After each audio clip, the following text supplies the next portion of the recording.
All right, we are going to reconvene our meeting and welcome our final witness of the morning, Jenny.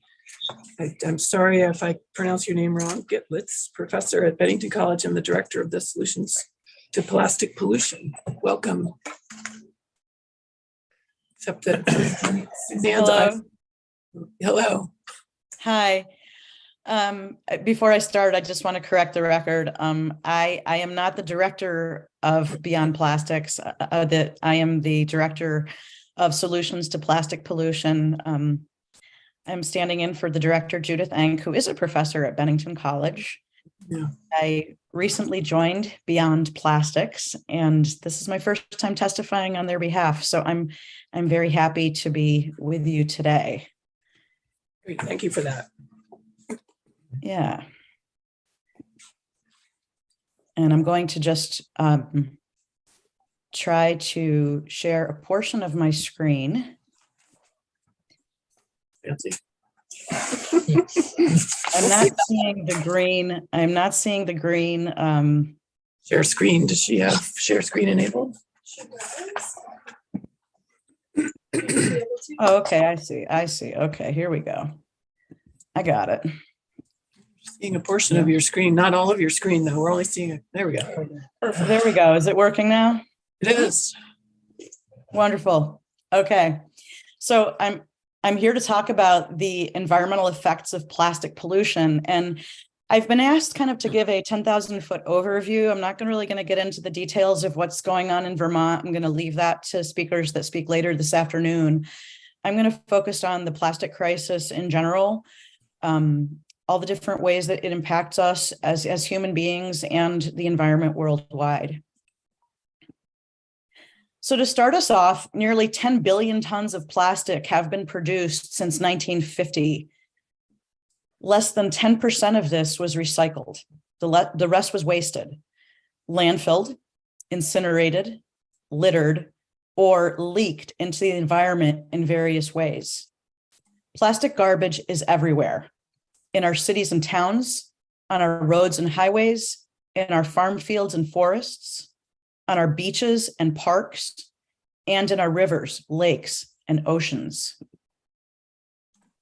Global plastic production increased nearly 20-fold between 1960 and 2015, and it continues to rise, with more than 350 million tons wasted worldwide in 2019.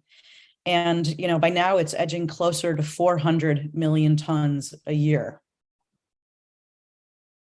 According to the OECD, or the Organization for Economic Cooperation and Development, we're on track to triple that waste by 2060 to 1 billion tons per year. It's a number that's almost impossible to fathom. As I said before, 90% of all the plastic produced is wasted. As we think about expanding the scope of Vermont's bottle bill, let's remember that a significant portion of this waste is single-use plastic. For the United States as a whole, that's more than 53 kilograms, or about 115 pounds, per person per year. But let's take a step back and talk about how plastics are made and why we should care about these vast quantities of waste, why they pose such a threat to the environment and to human health. Plastics are made of fossil fuels. That's coal, oil, and natural gas. Ethane, the primary feedstock used to make plastic, is a byproduct of natural gas production. And in the US, fracking has been increasingly used to extract natural gas.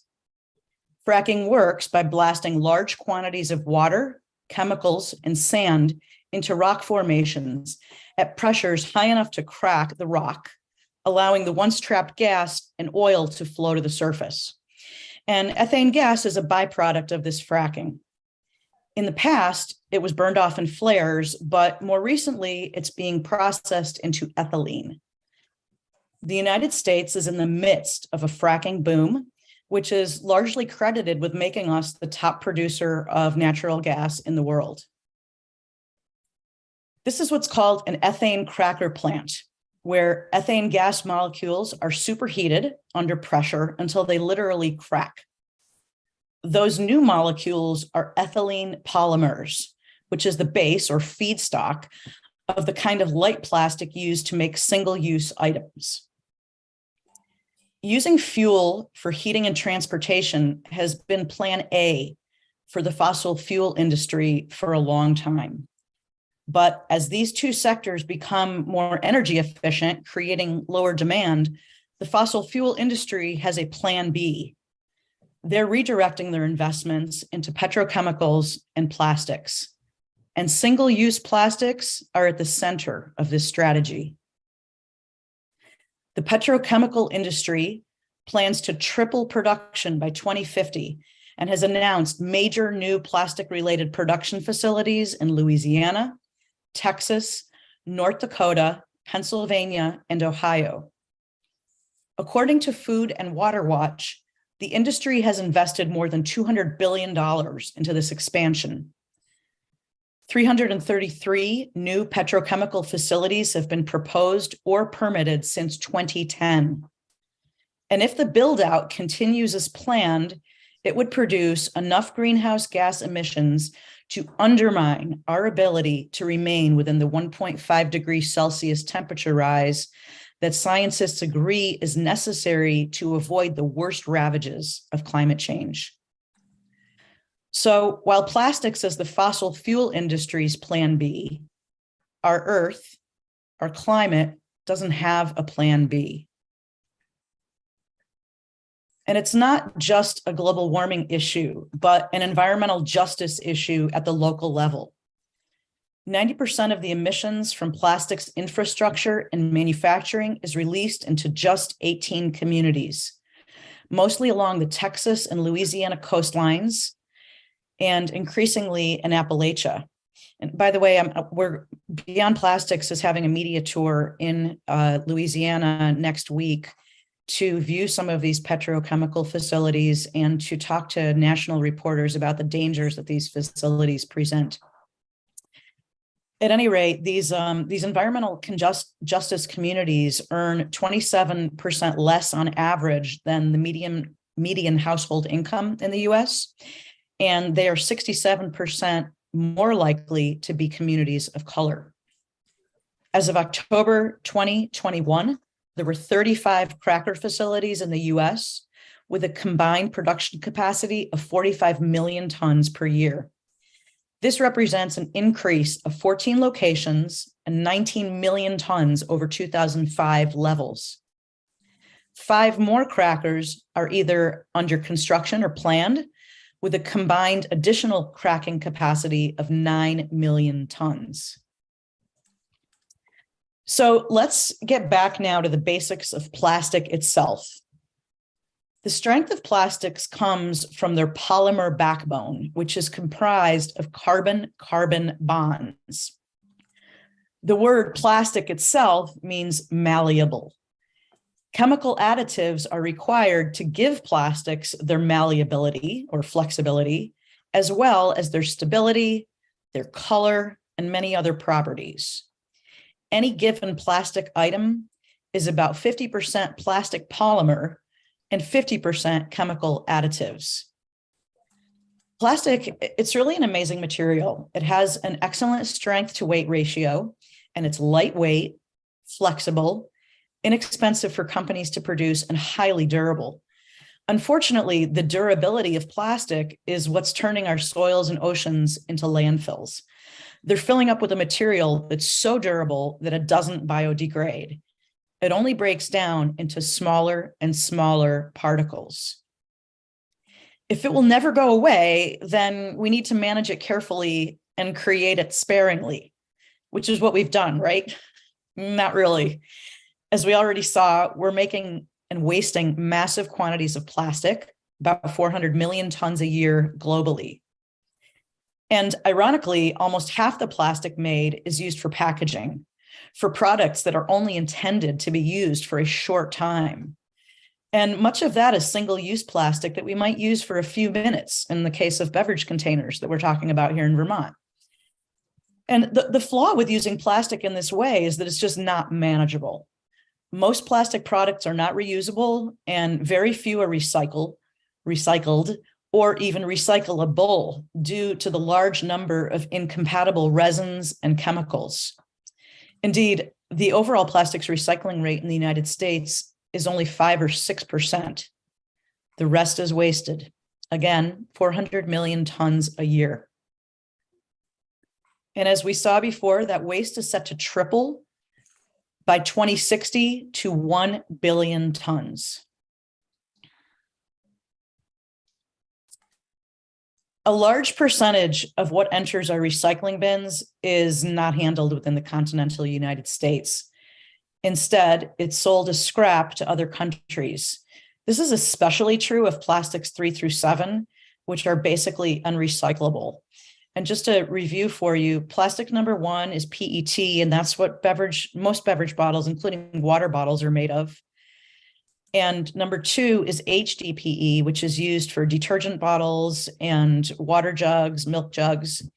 And everything else, 3 through 7, is literally everything else: polystyrene, PVC, low density polyethylene.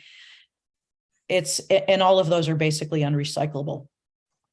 One of the principal receiving countries used to be China. It accepted 54% of total exported plastic waste from the US until fairly recently.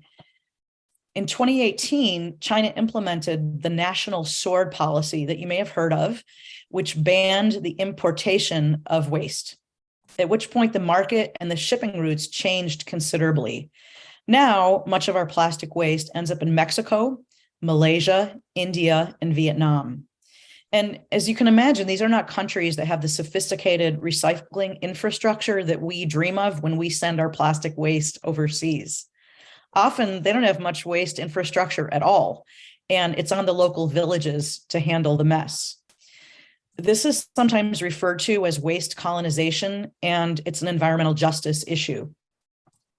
Some of the plastic garbage is salvaged and recycled.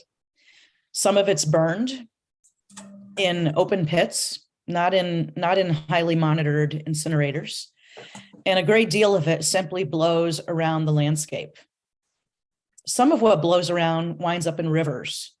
And a good deal is also dumped in rivers intentionally, because without formal waste collection systems, garbage collection trucks that we're used to seeing on the streets, and so-called sanitary landfills, and other means of coping with trash, the river is really the only means of making the trash disappear.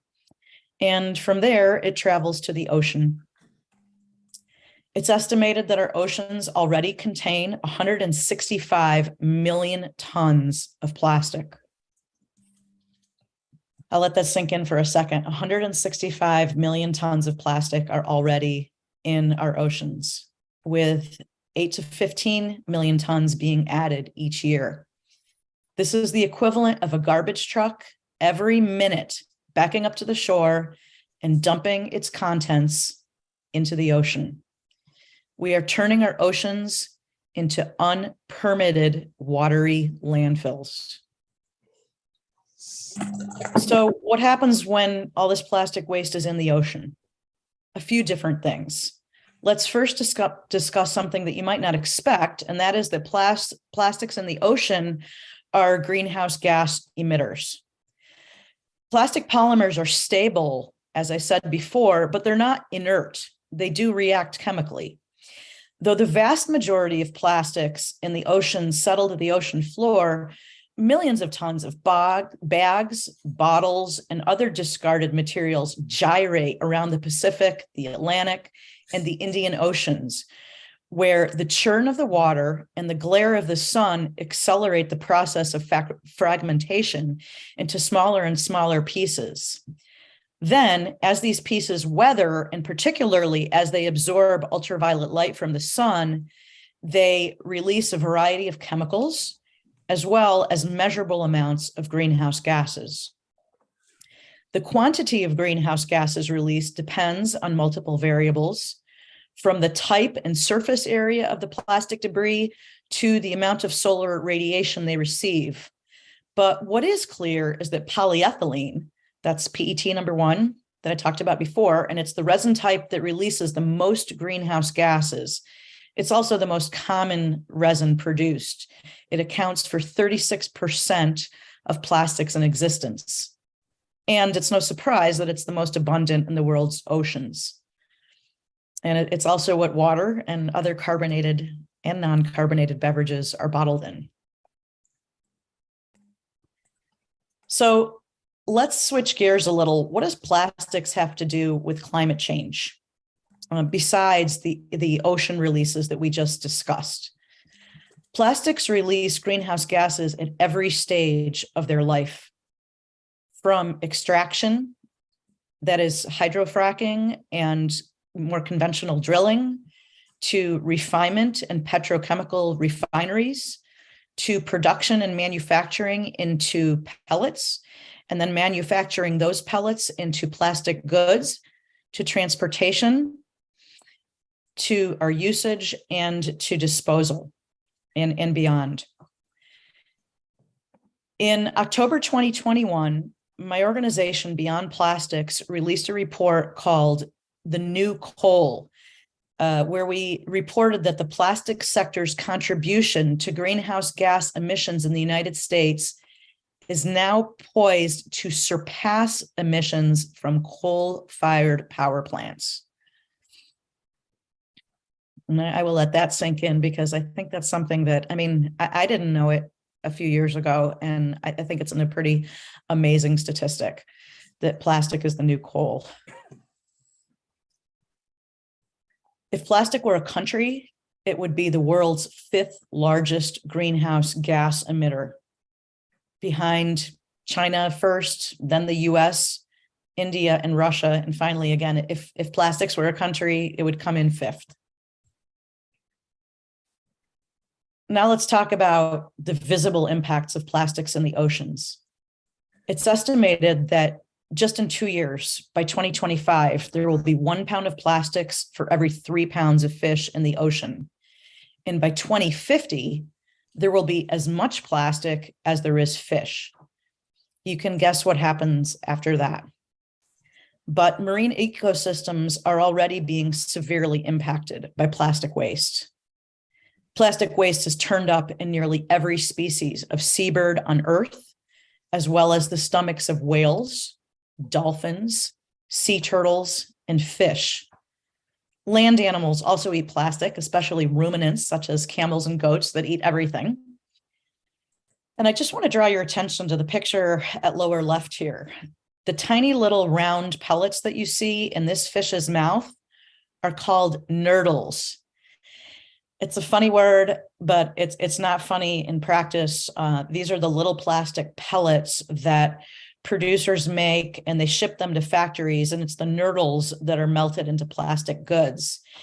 And they frequently spill. They spill off of trucks, they spill off of rail cars, they spill off of container ships. Wherever they're transported, there are accidents. And once these things are on the ground, they wash into storm drains, they end up in sewers, they end up in rivers where fish mistake them for fish eggs because they're indistinguishable from fish eggs. And the same thing happens in the ocean. So fish can actually starve to death, not just fish, but the birds that you see here, this albatross feeding her baby plastic waste I think it's heartbreaking. And the beached whale with its mouth full of plastics. I think many of us have seen the stomachs of fish and turtles filled with plastic. It's heartbreaking. As I said before, plastics does not biodegrade. It just breaks into smaller and smaller particles. So organisms may ingest these tiny particles, but they can't digest them. Eventually, plastic grinds down into tinier and tinier fragments. First, microplastics, which are on the scale of a millimeter or about the size of a grain of sand, and then to what they call nanoplastics, which can be a fraction of the size of a blood cell. They're so small that they get caught up in the wind and they enter the hydrologic cycle, meaning that they're evaporated with water molecules and they end up in our clouds and then they rain down on literally every portion of the earth, including the Arctic and the Antarctic. In this slide, you can see a microfilament, the little thing that looks like a purple hair caught on the edge of a snowflake. Microfilaments, by the way, are what come off of our synthetic clothing. They're shed by fleeces and sportswear and any textile made from a synthetic base. This second image shows a nanoplastic that has been taken up into a plant's vasculature. Not surprisingly, plants choked with microplastics have lower crop yields. Some of that reduction is due to what's happening in the soil as much as the plant. Microplastics and nanoplastics may arrive on fields by way of sewage sludge, which is spread as a fertilizer intentionally, but they're also applied to croplands in the form of pesticides, fertilizers, and even seeds that are directly encapsulated in plastic. These plastics remain longer than any other element in the agricultural soil. They limit its capacity to store water. They change its physical structure. They can affect plants by reducing root growth and nutrient uptake. And microplastics from sewage sludge have been detected up to 15 years after application. These microplastics applied are cumulative and they build up year after year.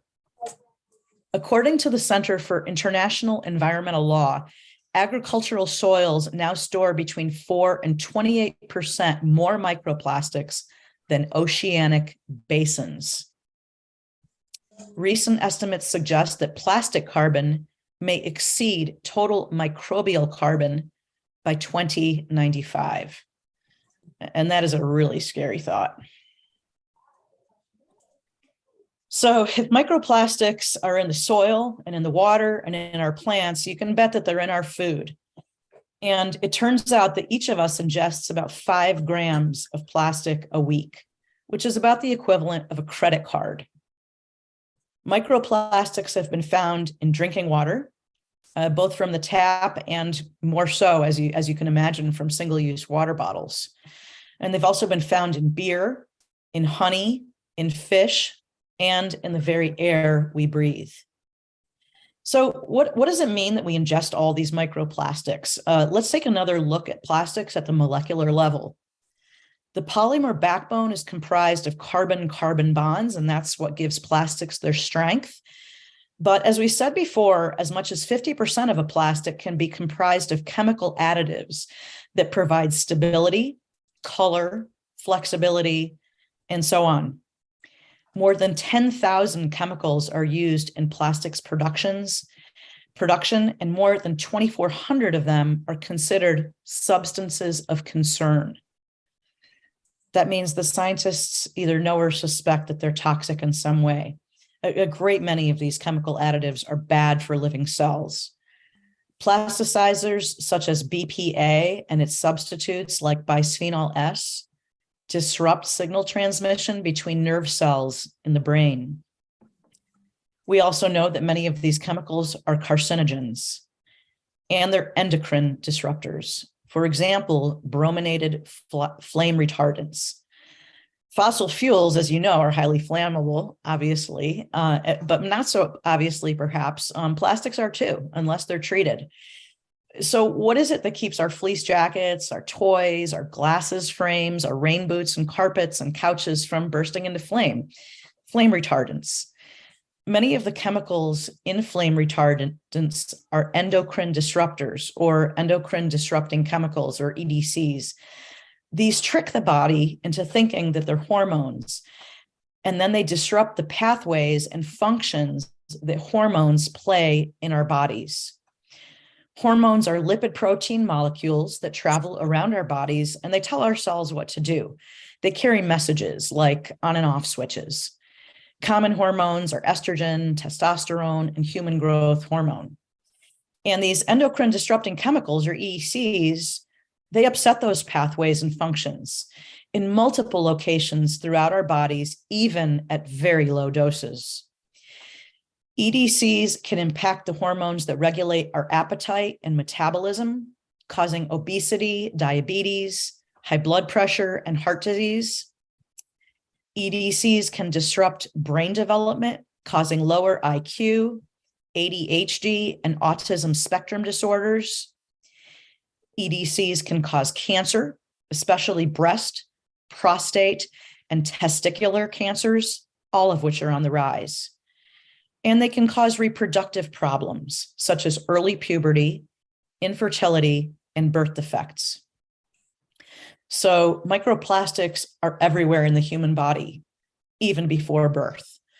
Last year, a team of Italian scientists found that microplastics are crossing in the placenta and they're present in the fetus before it's born.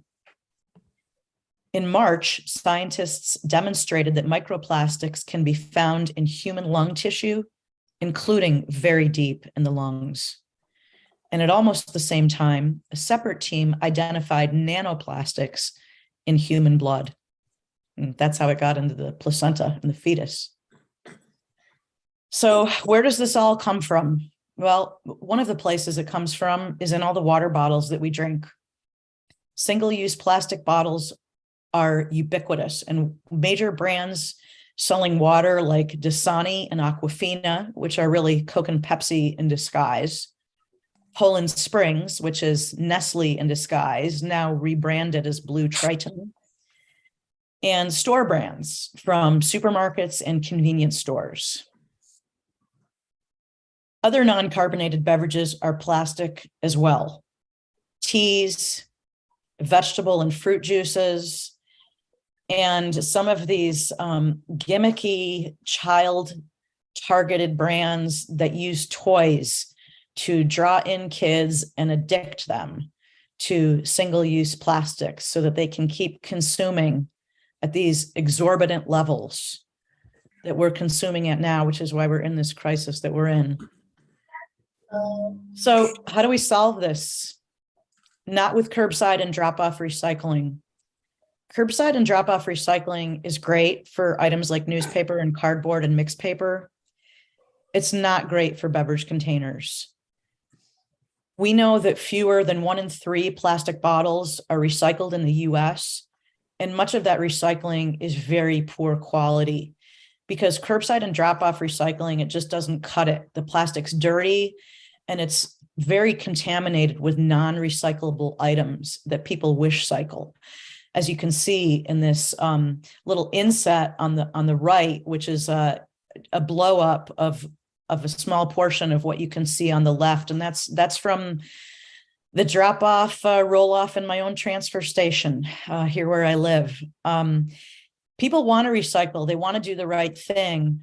But unfortunately, a lot of the things that they throw into the bin, like plastic coat hangers or light bulbs, they can contaminate an entire load and cause a whole load of plastics or glass to be rejected. And they can certainly make the plastic not suitable for recycling into food grade items. We also can't solve the crisis with voluntary corporate pledges. The red bars that you see in this chart are the recycled content usage percentages that the major beverage brands have voluntarily pledged to achieve by the year 2025. That's just 2 years off. The blue bars are what they actually used as recycled content in 2019. So will they succeed in hitting their targets in the next 2 years? I don't think so. What is a solution? Deposits. Adding non-carbonated beverages to Vermont's bottle bill, as other US deposit states have done, because that recycling rate that I quoted you earlier is a national rate, but recycling rates for deposit containers and non-deposit containers vary widely.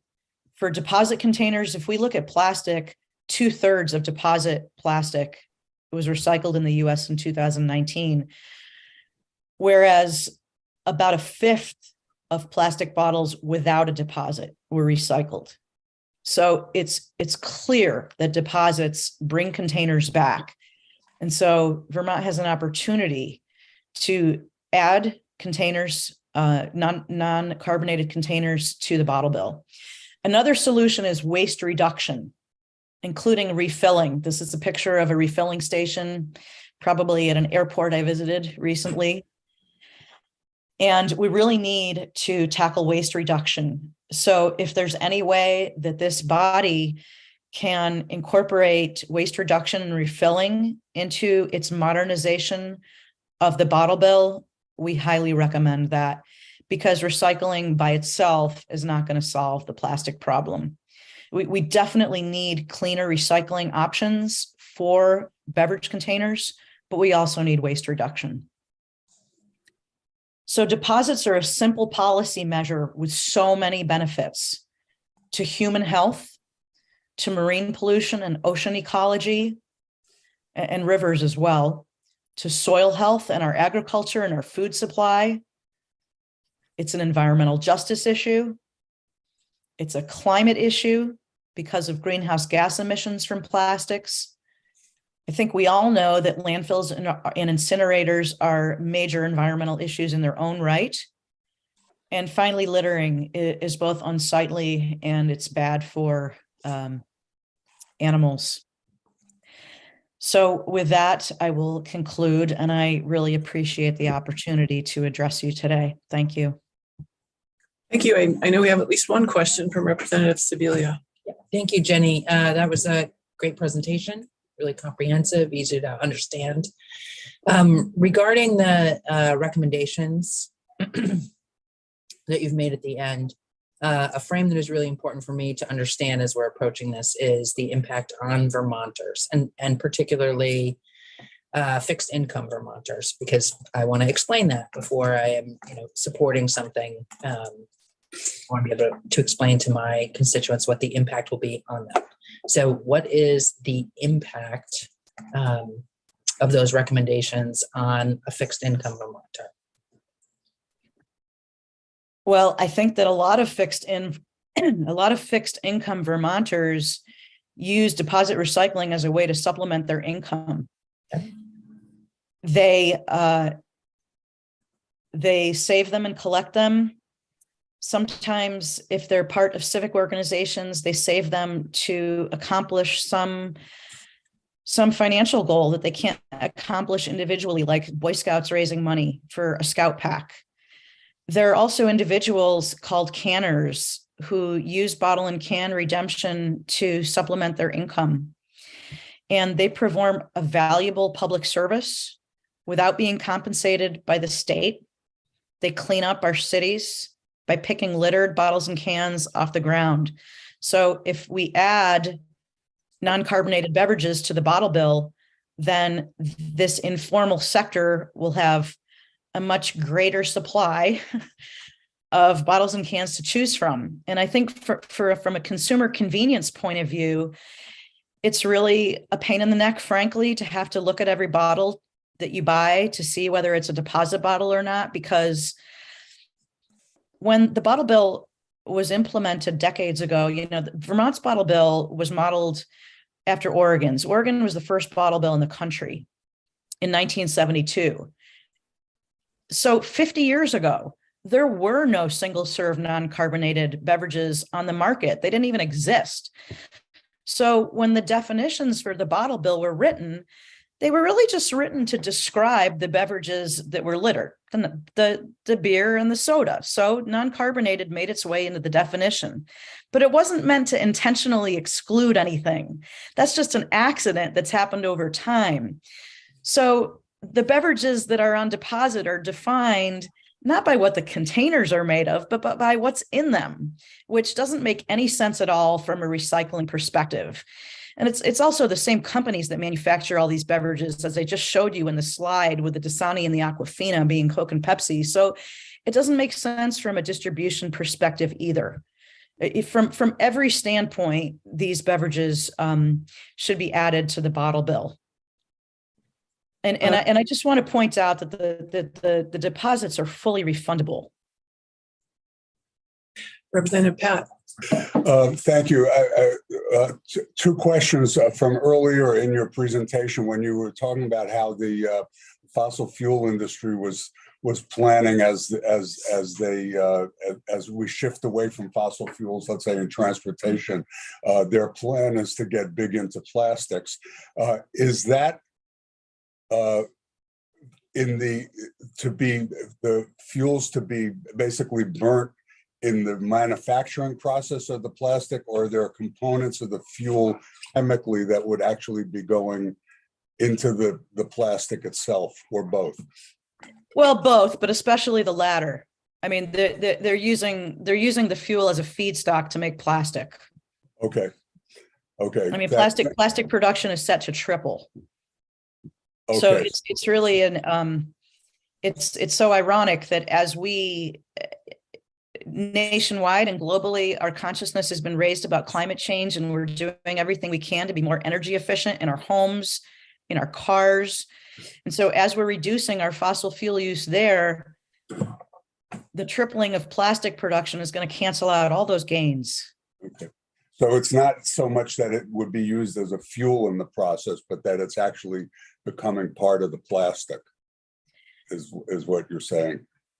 Well, again, it's both. You know, the ethane that's a byproduct of natural gas, natural gas is a fuel in and of itself. We can burn it directly in our homes and stoves or at natural gas fired power plants, or it can be ethane can be used from it to make plastics. And then the ethane has to be superheated. So there are fossil fuel inputs to the cracking process. Thank you. That's helpful. And the other question just was, when in one of your slides where you listed the different countries that we have been exporting to, and you mentioned Canada was at the top of the list, and in parentheses it said re-exporting, and I was curious what exactly that meant. Well, I think it means that for states that maybe in border communities, they may be there might be processors or brokers over the border in Canada that process that along with waste that's generated locally, and then they export that just like we export it. Okay, so it's going to the other countries, but it's going through Canada first. Right. Okay, thank you. Representative Stebbins and then Logan. Thank you, Madam Chair. So last year we had a 3.5-hour floor debate on this, on the bottle bill. Thank you, Representative Morris. Why don't we call it? And one of the pieces that I'd love your feedback on is, you know, folks said, why do we need to modernize and expand the bottle bill if we have universal recycling? What I'm inferring from what you said is that the universal recycling, if you look globally, nationally, it's not having the impact that we would hope it to have. However, we just heard testimony before you from someone who said a lot of the recycling that occurs in Vermont is actually occurring, and that yes, we're at about 36% as a state, but depending on which solid waste area, we're at like 65%-ish. So my question is, besides like, we need all hands on deck, we got to do more. How would you answer that question of, hey, we have universal recycling. Why are we modernizing and expanding the bottle bill? Okay, that's a good question. I mean, I think first off, I have a problem with the word universal. I don't think the recycling is universal at all. I think it's a euphemism for curbside recycling. And universal recycling really would mean having recycle opportunities everywhere. It would mean public space recycling. It would mean recycling in venues, and it would mean deposit recycling, because deposit recycling is a complement to these other channels of recycling. It's not, you know, the industry likes to paint it as an either or proposition, but it's really a complement. And what makes deposit recycling superior to curbside and drop-off recycling for beverage containers is that it produces a much cleaner material. The PET plastic that comes from a deposit state is worth 2 to 3 times more per pound, maybe closer to twice as much per pound as plastic that comes from a curbside program or a MRF. Because MRF plastic, you have to think about what's in the curbside bin. It's not just beverage containers.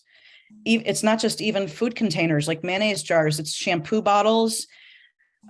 People will occasionally throw in a bottle of used motor oil. So there are all these things in there that are made with plastic that is not food grade. And if even one bottle of non-food grade plastic is in there, then it can't be used to manufacture food grade plastic. And that's why there's a premium paid on deposit grade PET plastic. Representative Logan. My question is actually not for her, but for the committee. Okay, great. And by the way, I should add, even though my presentation is about plastics, I should add that there's a big price differential for glass too, coming out of curbside programs versus deposit systems. Thank you. So I don't know if we have your slides. It would be very helpful if you would be willing to send them to our committee assistant. Oh, I didn't see them up. I just posted them. Oh, okay, great. Thank you. Looks like we do have them now. Members have any final questions? Thank you. That was a great presentation. Very helpful. Thank you. Thank you. Thank you for having me. Thanks. All right. Representative Logan. Yeah, I think what I learned here, I mean, I've thought about it before, but obviously the greenhouse gas emissions that are produced through the production of plastic are occurring not in Vermont, I assume, right? Right. So we're importing the plastics into our state, but not taking responsibility for the greenhouse gas emissions for the production facilities, which I assume are recorded on the greenhouse gas emissions, budget of some other state or nation or something like that. And why don't we try to take responsibility for importing a product that produces such a high rate of greenhouse gas emissions? I'm sure other people have asked this question before. I just haven't. Sure. Representative Simmons. So one of the reasons, and the EPA has a whole guidance and approach to how we calculate greenhouse gas emissions. And for example, they typically have like 3 different sources. For example, for a power plant, what is actually produced by the power plant, what is transferred from point A to point B, and then what is used by the end user, so like the homeowner. The main reason why Vermont or other states don't usually count what you're calling about the full life cycle of the plastic bottle is because of concerns about double counting. So if Oregon is making the plastic water bottle and they're counting it, then to actually try and figure out, like globally, nationally, by state, what our emission reductions need to be, those numbers would be kind of meaningless if everybody was double counting the full life cycle. There is an argument that we might get to the emissions reductions more quickly if we all double counted, but because it'd be so big. Yeah. But that's the methodological rationale for that. Yeah. I have a quick announcement if we're not discussing this anymore. Okay. Yeah. Okay. I just want to let committee members know that sometime in the next few days, you're going to get a couple of emails from me. Every weekday for the last 4.5, 5 years, I have received an email from a very old college friend of mine who works for a major